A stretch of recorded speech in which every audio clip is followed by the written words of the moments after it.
بسم الله الرحمن الرحيم. السلام عليكم ورحمة الله تعالى وبركاته. جود أهم بميل بوجوكتين حيد الله مالي ونكسن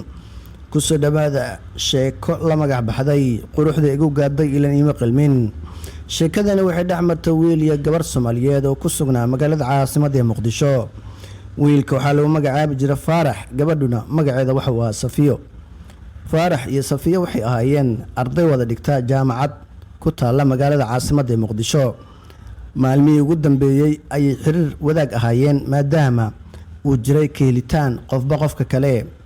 waxaa la sheegay Faarax inuu meel ku balamiyay gabadha lagu magacaabo Safiyo taasoo markii ugu dambeysay la sheegay in ay wada kulmeen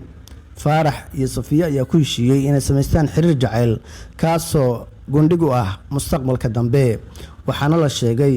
in ay ku heshiiyeen inay mustaqbal wada sameystaan ilaa ay ka gaaraan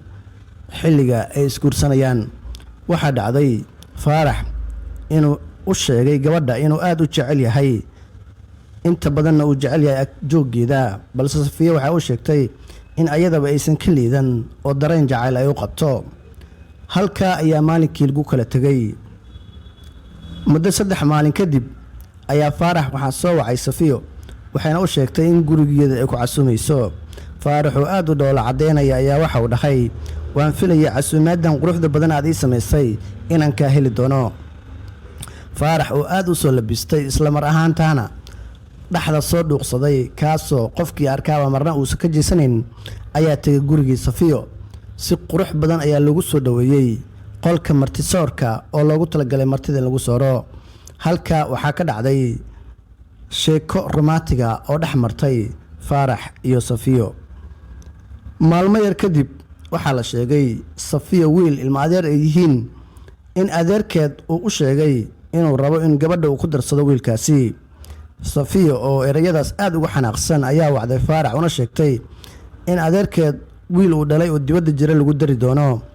Faarax oo ahaa wiil miskiin ah oo la dhaadhacay jaamacaddii iyo awood darida xagga lacag la'aanta ayaa waxa ku soo kortay murugo aad u weyn waxaana arkay saaxiibkii oo lagu magacaabo Cabdinaasir iyo Faarax ayaa in badan waxay aayeen saaxiibo qaaliya oo dabcan waqti badan ku soo qaatay xilligii kuritaankooda waxaana la sheegay Cabdinaasir inuu la sheekaystay Faarax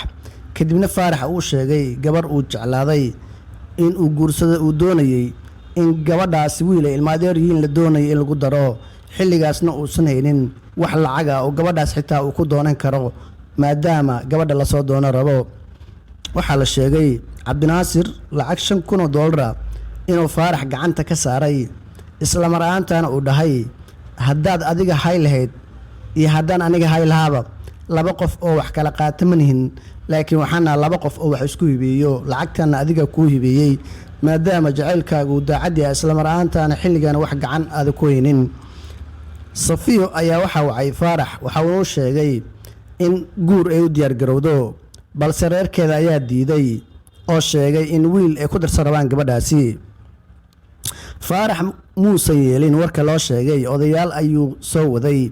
isla maraantaana gurigii Safiyo ayuu soo aaday taasina waxay noqotay ceeb iyo lama arkaan cidii oo aad ugu qoomeynaya cunugan keelitaanka uu gabadhooda ka helay iyo adeerka oo doonayay gabadha wiilkiisa inuu ku darsado ayaa halkii isku maandhaafay waxaana lagu kala tagay gabadha siimayno gabadhan ninbay u doonan tahay iyo waxyaabo kale maadaama adeerku doonayay gabadha in Yurub loo wado